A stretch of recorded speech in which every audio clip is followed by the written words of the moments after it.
This is a digression, but if you were to consider food as the energy for a human to thrive.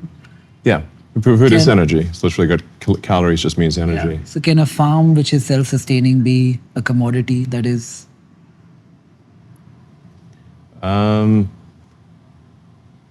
not sure what that means, but you know, there's,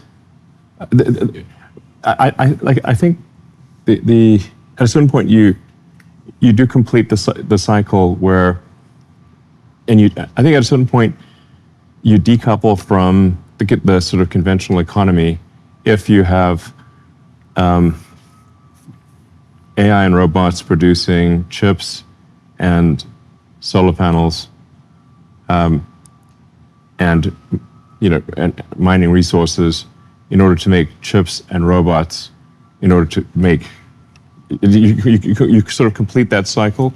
Once that cycle is complete,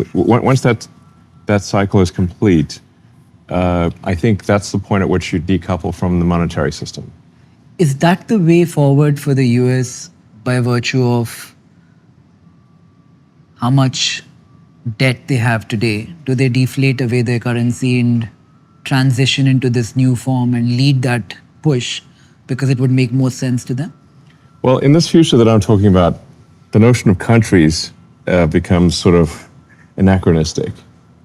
Do you believe in it today? Do you believe in countries? I certainly believe in it today. And I want to just separate like something that these are just what I think will happen based on what I see, as opposed to I think these are fundamentally good things and I'm trying to make them happen. It's like I think this would happen with or without me, whether I like it or not.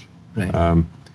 As long as civilization keeps advancing, we will have AI and robotics at very large scale. I think that's pretty much the only thing that's going to solve for the U.S. debt crisis.